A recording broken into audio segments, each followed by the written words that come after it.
Hey guys, and welcome to another brand new video. In this video, we actually have some pretty interesting news that came out over here with the brand new Xbox update, with actually a feature that I think a lot of folks were number one, not expecting, but number two, is actually kind of a pretty big game changer, and I really wish was actually up and available more on other platforms. We also have some pretty big beef going on too when it comes to Xbox and Nintendo, new Xbox announcements, new Xbox games, PlayStation games that are getting yoinked from Xbox themselves, or I guess on the vice versa, and a lot of other various things too as well. So we got a lot of good news, a lot of funny enough Xbox news floating around as of today. So I hope you guys will sit back, relax, and enjoy, and give me your thoughts and comments down below. Make sure you guys are subscribed with the notifications on as well for the brand new PlayStation 5 giveaway. And as well, we have that Twitter and Twitch room down below and the usual sellout links as well. And let's dive into the news. So I want to talk about one of the cooler, I think, Xbox features that, well, seems to be kind of coming, as well as also a lot of brand new games. So this one, as I mentioned, was definitely not what I was expecting. So this is with Microsoft now partnering, and I would love to hear your thoughts on this down below, partnering with How Long to Beat to improve the Xbox app in PC. So if you guys may have seen, we've actually seen a lot of Xbox like UI overlay and etc, all being now changed. Like as of right now, Xbox insiders are getting different types and different updates, and they're moving stuff on both the Xbox app and Microsoft app to try to make it more clean, like streamlined, nicer, look better, have more features. And we've been seeing like a few little bits and pieces showing up. And this one is one that I never really kind of thought of, but I think is very cool. So right now, the Xbox app on PC is now able to go and show how long it could actually take to beat a game. Now, I actually, as a Twitch streamer, as you guys know, sometimes you get a game like, say, Assassin's Creed Valhalla, and it's like, hey, time to beat, main story, 300 hours. Persona 5, 5 years. Like, you see that, and you're like, okay, maybe I shouldn't play that. First, like some other games are like, hey, the usual 20, 30, 40, 50, etc. So I think this is only available for details, so it's like not going to spoil you, I'm assuming, and I'm hoping. But as you guys can kind of see, they have things like, say, Death Stranding, 40 hours. If you like doing the main, but a little bit of extras, like the fun extras, okay, 60 hours. If you want to literally get every achievement, see every corner, check every side quest, all right, it's usually around 113 hours, and then all styles, on average, 57 hours. I like this, because it also kind of lets people have a chance to see, like if they're on the edge, or if they don't know what they want to do, having a good chance to be like, okay, cool. This game would take me only 5 hours. Maybe it's not worth $70, $60 to buy. Hey, this game is a 20-hour game. Okay, it's $30. All right, sounds good. Or hey, this game's on Game Pass. Should I re-up my Game Pass? Okay, I guess so. Why not? There's like 3 games I want to check out. And as well, I like this. Like, I think this is a nice little and easy feature, especially with like this being a question that a lot of folks ask. As you guys know, there is a website that I myself have used called like How Long to Beat or Average Game Completion Times. Like we see that I'm online a lot. I think it's nice because it'll also add out to normal consumers on like if the game's good, bad, short, ugly, really long, etc. So give me your thoughts, because this is like a very surprising feature, and I would actually maybe like this in the PS5. Obviously, though, I want this to be an optional thing where I have to like click it on and know what I'm getting into, because I'm sure sometimes people might get spoiled. Like some people don't want to be like, oh, this game's like, 10 hours. I've been playing the game for 9 hours. Oh, okay, I guess the game is ending soon. So I can definitely see some of the critiques and issues with it, but at the end of the day, I don't think that's too bad. I think it's a very nifty thing, and we'll be curious to see what other features this Xbox and Microsoft Store UI is going to be adding throughout these next few weeks as they keep on testing out new stuff. So give me your thoughts and comments on with this. So basically, like I said, the Xbox app on PC will show approximately how long it will take to complete a game. It's powered by How Long to Beat and includes details for those looking to finish the game. And it's also improved the launch time too as well on the Xbox app on PC by 15%.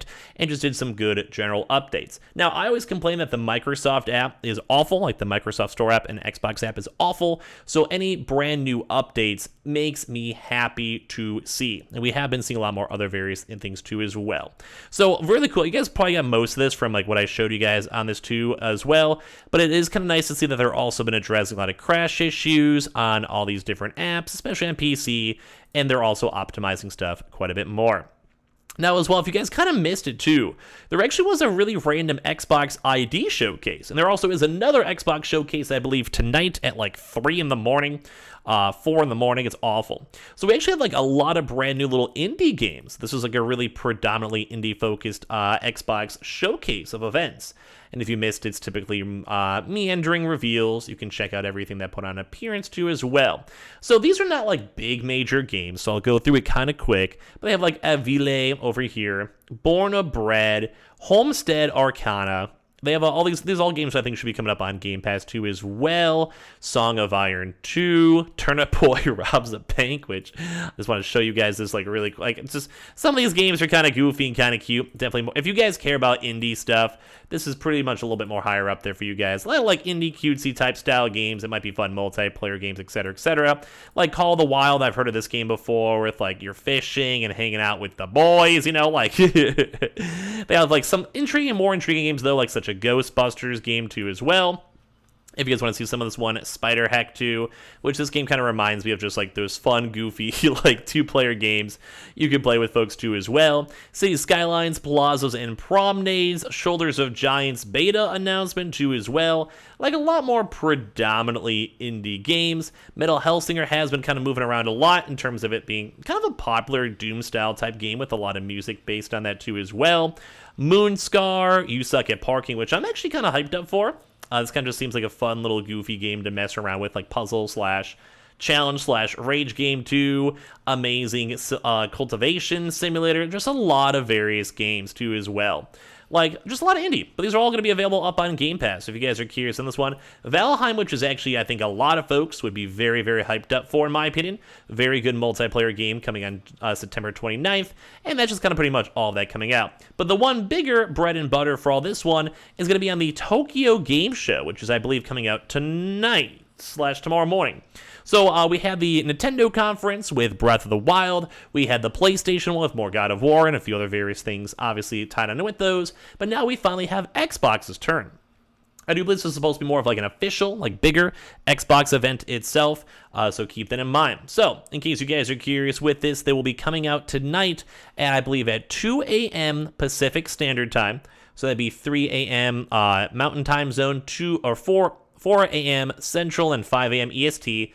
I'm probably just gonna sleep, just stay awake, or I guess not stay awake, and we'll maybe have a recap video for you guys if you just want to be lazy and sleep maybe tomorrow at around like 11 o'clock or so, after we do like our day-to-day restocking news. But this should be actually like a proper bigger thing. Same thing too, as well as some Bandai news too tied on in with this one as well. So this will be on Thursday, September 15th at 2 a.m. And as well, it's be a lot of hopefully cool games. So, especially with them kind of giving us big news, we're going to hope they're going to see some maybe more news with Starfall, maybe some more news at Forza, maybe more Redfall gameplay, because we had all these other big conferences all happen, so we kind of need to have big boy Xbox make their way up here. So we're going to hope that we see something new. Or at least something that's not Game Pass. Thankfully, they did go have a lot of those more indie-style Game Pass announcements that literally just happened. So, should be all around, I think, pretty good and pretty vibey as well. So, we'll kind of see how this all plays out. Like, this is kind of up in the air. You give me, like, 1 or 2 IPs, maybe even, like, a Fable update, something maybe with Gears of War. You give me anything. Maybe an update finally on Halo, because they have been working on that new season for a while. Give me any of that, and I'll be pretty happy. So hopefully they can come in clutch, and hopefully we can see some cool stuff happen, because at the end of the day, we need some games coming pronto, and indie games are cool, and random games on Game Pass are cool, but your boy wants something cool. But as well, at least in my mind, something cool, Xbox actually did announce another better GoldenEye. So if you guys remember, this was kind of a big highlight for the Nintendo conference too. Switch's GoldenEye 64 port is now going against a remaster. So rumors of a GoldenEye 007 remaster have now been making its rounds around for a while. So basically, Nintendo promoted a port with online play for the Switch Online expansion pack. During that one, Microsoft quietly revealed a better version of the game would be coming for Xbox Game Pass at some point as well. So very intrigued to go and see this one too. You guys can kind of see the stuff. This is on the Switch. It might be harder to go and see. You guys can kind of go and tell if you zoom in on this one. Like, it just looks more pixely, less clean. This definitely looks more clean too as well. So it is very nice to go and see what will be coming out for Xbox consoles too, with 4K resolution, smoother frame rate, and also even split screen local multiplayer for Xbox. And I used to play this game all the time when I was a kid. Very good game, very good memories. So cool to see Xbox also chiming on in with this one. And last but not least, we do actually have Deathloop and also Death Stranding coming to also Xbox. So as you guys can have to see over here, we're now seeing pre-orders and other various things from these old prior PlayStation exclusives games that are now coming on out. So I like seeing this. I like seeing the news. And at the end of the day, we are seeing a lot more good news coming out here from Xbox. So give me all your thoughts and comments down below. Hopefully the conference goes good. If you guys are going to watch it, let me know. And make sure you guys are subscribed with the notifications on, as well for the brand new PlayStation 5 giveaway. Amazon links down below, Twitter and Twitch stream down below, and Target links and all that good stuff as well. And make sure you guys have those notifications on. A lot more news all starting tomorrow.